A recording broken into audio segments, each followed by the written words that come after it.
And welcome back to Think About It, where you can come and get a daily digital thought and update from me, all from a biblical worldview and all in under 3 minutes. As we finish up our study of Jeremiah this week, we cannot skip over his writings in the book of Lamentations. But if you haven't already, be sure to check out all of our other episodes on the book of Jeremiah, episodes 16 all the way to 21 that walk you through the content and context of the book.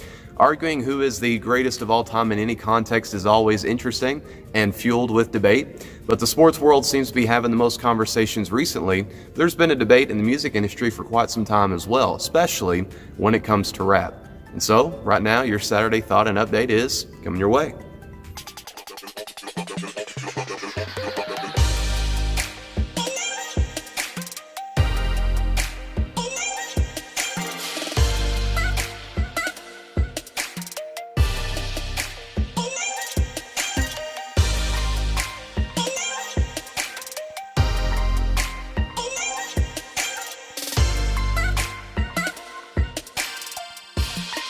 Released just last month, an entertainment article opened up with these lines: "If you think any of the hip-hop feuds today are legit, you missed the 90s. Tupac versus Biggie was the rap beef to end all rap beefs." Now, while I'm not endorsing either guy, I've never been a fan of either one, I've always known that Tupac is pretty much universally considered the greatest guy. He had an aggressive flow, lyrical skills, he had the ability to speak to the social conditions, and that set him apart before his murder in 1996. But while his music set a new standard of his day, it's really nothing in comparison to what God has given us in the poetic sections of the Bible. And one example of that is Lamentations. Lamentations is a book of just that, these laments. They're passionate expressions of grief and sorrow that we see all throughout the Old Testament, but especially in the Psalms. But Jeremiah's words here are a collection that come at us with context and structure.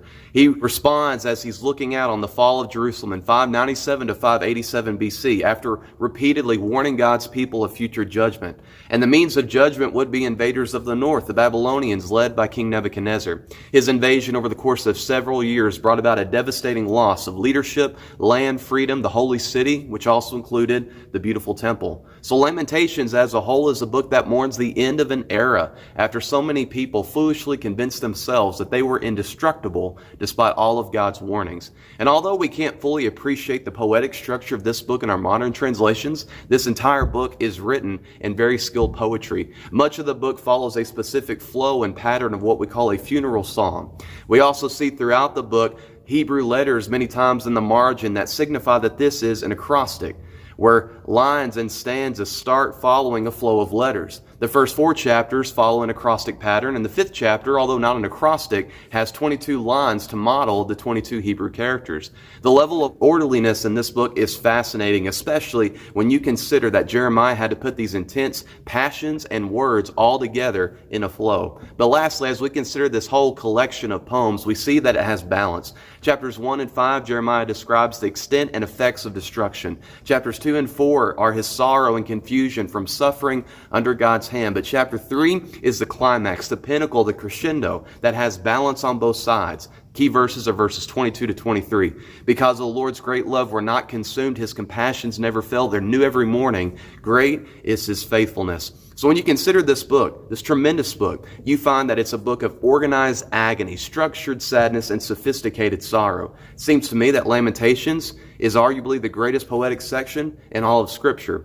Tupac may have rapped that only God can judge me, but his life didn't really live that out. He didn't live under the full weight of that truth, but Jeremiah did some 2,000 years ago. And so if you're a fan of musical poetry, you might want to consider the poets of the Bible. After all, their writings contain the very flow of God himself. Think about it.